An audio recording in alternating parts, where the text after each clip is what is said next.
Good morning from Bomdila. এখন 4:21 বাজছে আর আমরা বেরিয়ে পড়েছি টুয়ার্ডস গুয়াহাটি। গুয়াহাটি যেতে অনেকটা সময় লাগবে, তাই একটু তাড়াতাড়ি আমরা বেরিয়ে পড়েছি। তো চলুন আজ আবার একটা খুব ভোরের জার্নি শুরু হয়ে যাক।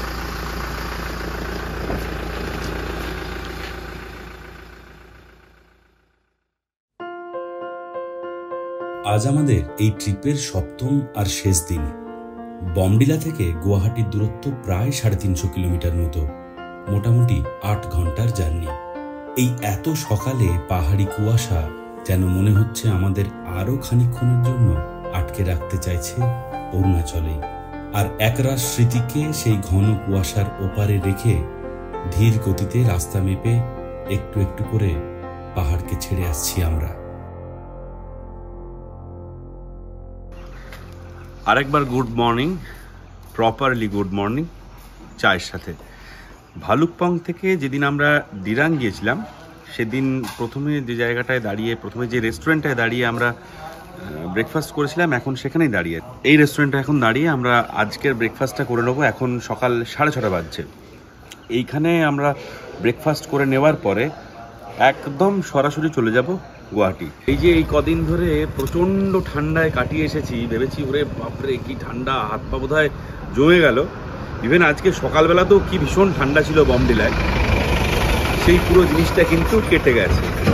এই যে এই কুয়াশার মধ্যে এখন একটা ওই আবছা ঠান্ডার আভাস রয়ে গেছে, কিন্তু ঠান্ডা আস্তে আস্তে কমে যাচ্ছে। আর গুয়াহাটিতে গিয়ে আমরা কিন্তু ওই আলটিমেট রিয়ালিটিতে গিয়ে পড়বো যে আমরা কোথায় থাকি, কোন গরমে থাকি। আমরা সকাল সকাল ফুলকো লুচির অর্ডার দিয়ে দিয়েছি। এটা আগের দিন যাওয়ার সময় আমরা খাইনি, সম্বিত খেয়েছিল, খেয়ে বলেছিল খুব ভালো খেতে। তো এই ঘুগনি, তার সাথে ঢেঁড়স ভাজা, বরবটি আলু ভাজা, বোধহয় বাঁধাকপি, একটা খুব ভালো চাটনি, চাটনিটাও খুব ভালো লেগেছিলো, তার সাথে একটু স্যালাড আর এই ফুলকো লুচি। এখন এটা দিয়ে ব্রেকফাস্ট করি ভালো করে, পেট ভর্তি করে, তারপরে যাব। বমডিলা থেকে গুয়াহাটি ফেরার দুটো রাস্তা রয়েছে, একটা শেরগাঁও ভৈরবকুণ্ড হয়ে আর একটা তেজপুর হয়ে। দুটোতেই সময় প্রায় একই লাগে। শেরগাঁওয়ের রাস্তায় প্রাকৃতিক সৌন্দর্য অনেক বেশি, আর এই রাস্তাতেই রয়েছে বুদ্ধা হেরিটেজ পার্ক, রূপা গ্রাম, চিলিপাম ফলস, ভুটান বর্ডার, ভৈরবকুণ্ড। যদিও এই রাস্তায় পাহাড় থেকে পাথর পড়ার প্রবণতা বেশি, ফলত গত 2 দিন পরপর বৃষ্টি হওয়ার কারণে আমরা তেজপুর হয়ে ফিরে এসেছিলাম শেষমেশ। আর কিছুক্ষণের মধ্যেই পেরিয়ে যাব অরুণাচলের বর্ডার। পুরী, দীঘা, দার্জিলিং ছাড়া যখনই অন্য কোনো জায়গায় যাই আমরা, যখন ঘোরাঘুরির শেষে ফিরে আসি, তখন বারবার মনে হতে থাকে আর কি এই রাস্তায় আসা হবে কোনোদিন। বহু বছর পরে তাক থেকে নামিয়ে ধুলো ছেড়ে কি আবারও ফেরত পাবো এই কদিনের তাজা বিস্ময়ের ঘোর। তেজপুর ছাড়িয়ে এখন আমরা পেরিয়ে যাচ্ছি ব্রহ্মপুত্রের ওপর কালিয়াভোমরা ব্রিজ। ব্রিজ পেরিয়ে একটু গেলেই কাজিরাঙ্গা ন্যাশনাল পার্ক। সেটা পরবর্তী কোনো এক ট্রিপের জন্য তুলে রেখে আমরা আপাতত যাচ্ছি মহামৃত্যুঞ্জয় মন্দিরের দিকে।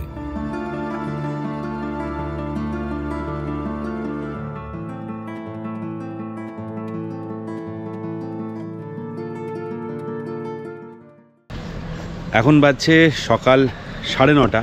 আমরা যদি শেরগাঁও হয়ে আসতাম তাহলে শেরগাঁও হয়ে ভৈরবকুণ্ড হয়ে ভুটান বর্ডার দেখা হতো, বুদ্ধা পার্ক দেখা হতো, কিন্তু সেই দিকটা দিয়ে আসিনি। তো এই দিক দিয়ে যখন আসছিলাম আমাদের তখন টার্গেট ছিল যে আমরা মহামৃত্যুঞ্জয় মন্দির দর্শন করব। তো এখন মহামৃত্যুঞ্জয় মন্দিরের সামনে দাঁড়িয়ে আছি, আর আমার পেছনে মহামৃত্যুঞ্জয় শিবলিঙ্গ।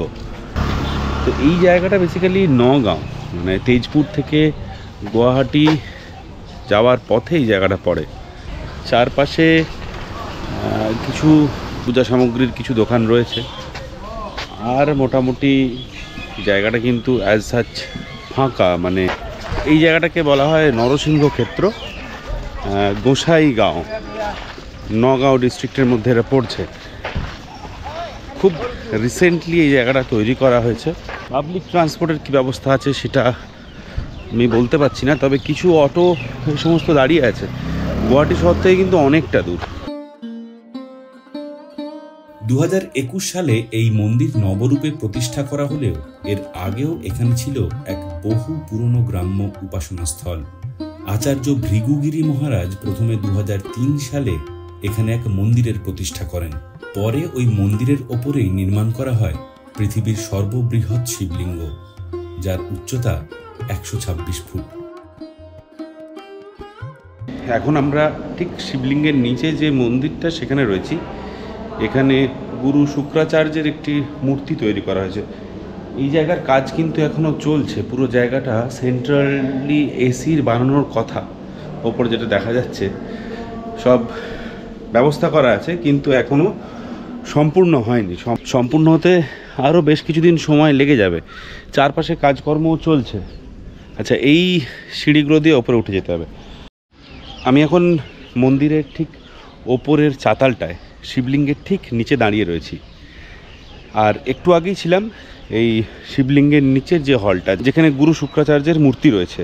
সেখানে লেখা আছে যে বেশ কয়েক হাজার বছর আগে এখানেই, এই স্থানেই গুরু শুক্রাচার্য প্রথমবার মহামৃত্যুঞ্জয় মন্ত্র পাঠ করে মৃত সঞ্জীবনী ক্ষমতার প্রকাশ ঘটিয়েছিলেন। সেই স্মৃতির উদ্দেশ্যেই, সেই ঘটনার উদ্দেশ্যেই এই মন্দির এখানে বানানো হয়েছে।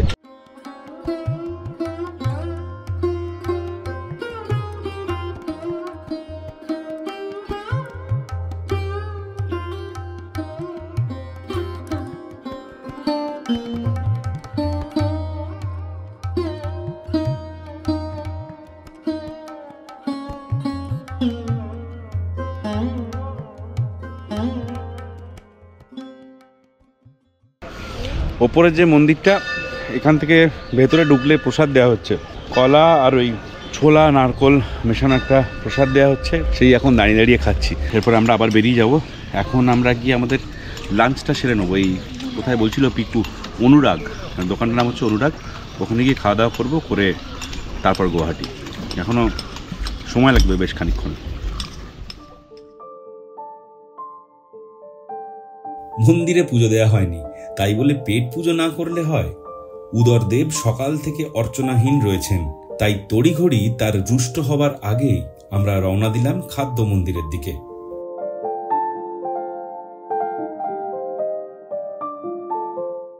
অরুণাচল ট্রিপ আমাদের শেষ।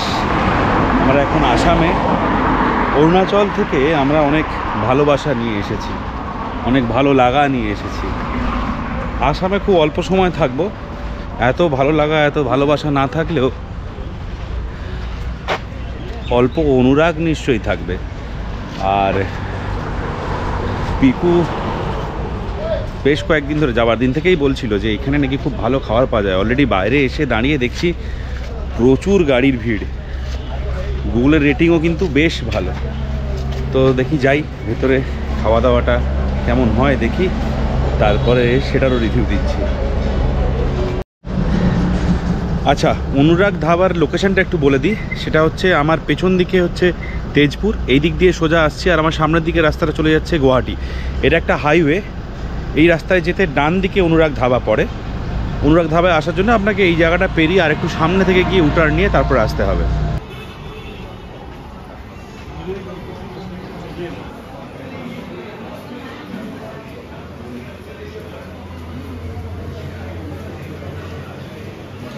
राइस रहेगा, दाल 2 आइटम, वेजिटेबल फ्राई रहेगा 4-5, पापड़ रहेगा, चटनी रहेगा। अच्छा, नॉनवेज अलग से लेना है? तो नॉनवेज में लोकल चिकन, मटन, डाक और फिश। और फिश का बहुत सारा ऑप्शन है, जैसे ऑप्शन रोहू है, बराली है, चिकन है, इलिश है, छोटा फिश भी है, मोरला माछ। मोरला माछ, अच्छा। तो आप 4 वेज थाली दे दीजिए और नॉनवेज का ऑप्शन मैं आपको बता रहा हूँ। মৃত্যুঞ্জয় মন্দির থেকে আসার পথে আশেপাশে প্রচুর রেস্টুরেন্ট দেখলাম, কিন্তু কোনো রেস্টুরেন্টের সামনে এত ভিড় দেখিনি যেটা আমরা অনুরাগের সামনে দেখলাম। প্রচুর গাড়ি দাঁড়িয়ে রয়েছে বাইরে, কিন্তু এখানে এসে আপনাকে অপেক্ষা করতে হবে না, তার কারণ ভেতরে প্রচুর জায়গাও রয়েছে। এখানে একটা সেকশন রয়েছে, যেটা ঢুকে ডান দিকে একটা সেকশন রয়েছে, পেছনেও একটা সেকশন রয়েছে।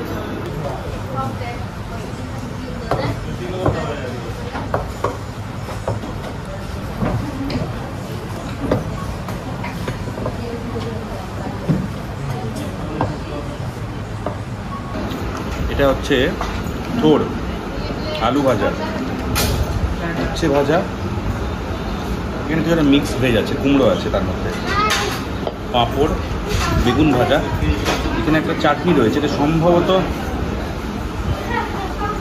সর্ষের চাটনি, দারুণ ঝাল, আমার খুব ভালো লেগেছে এটা। এটা হচ্ছে কলা ভাজা, ভাত, ডাল, টক ডাল। এই হচ্ছে নিরামিষের মেনু। এরপরে চিতল মাছ আসছে, তো শুরু করা যাক, শাক দিয়ে শুরু করি। চলে এসছে চিতল মাছ, পিসটা একবার দেখিয়ে নিই। এই হচ্ছে চিতল মাছের পেটি, ঠিক আছে। এবার দেখা যাক, আমরা খিদিরপুর ক্যান্টিনে কয়েকদিন আগে খেতে গিয়েছিলাম, সেখানেও চিতল মাছ খেয়েছিলাম। সেখানে চিতল মাছ কিন্তু 250 টাকা, আর সেটা ছিল চিতল মাছের ঝোল আর মানে কালিয়া, আর এটা চিতল মাছের ঝাল সর্ষে দিয়ে। চিতল মাছের টকের অপশনও কিন্তু রয়েছে, আমরা ঝালটাই আপাতত বলেছি। খাওয়া দাওয়া বেশ ভালোই। খাওয়া দাওয়ার পরে হাতটা ধুয়ে এসে ওনারা বললেন যে এখানে কিন্তু মিষ্টি দইও পাওয়া যায়। মিষ্টি দই এটা একদম প্রচণ্ড মিষ্টি দই এরকম নয়, যারা একটু কম মিষ্টি দই খেতে ভালোবাসেন, ঝাঁঝালো টক দইটা নয়, এটা একটা আবার চঞ্চনে মিষ্টিও নয়, কিন্তু দইয়ের ওপরে এরকম ছোটো ছোটো রসগোল্লা রয়েছে, যেটা যদি আপনি একটু মিষ্টি ভাব চান সেটাকে পূরণ করে দিচ্ছে। তো ওভারঅল খাওয়া খুব ভালোই। যা খাওয়া দাওয়া শেষ, ফুলফিলিং খাওয়া দাওয়া। সকাল 4টে উঠেছি, খাওয়া দাওয়া হয়ে গেছে। এরপরে একটা ভয়ঙ্কর রকমের ঘুম পাচ্ছে। এখনও গুয়াহাটি যেতে মোটামুটি ঘন্টা 2-1 তো লাগবেই কমসে কম, আর সেই সময়টায় গাড়িতে একটু ঘুমিয়েই নিই, কি আর করা যাবে। আচ্ছা, আপনি যদি আমার ভিডিও প্রথমবার দেখছেন তাহলে একটা ছোট্ট অনুরোধ, চ্যানেলটা প্লিজ সাবস্ক্রাইব করে রাখবেন, যাতে নতুন কোনো ভিডিও এলে আপনি জানতে পারেন। আর কমেন্ট করে আপনার মতামত জানাবেন, ভালো লাগবে। উৎসাহের চারা গাছে একটু জল পড়বে আর কি।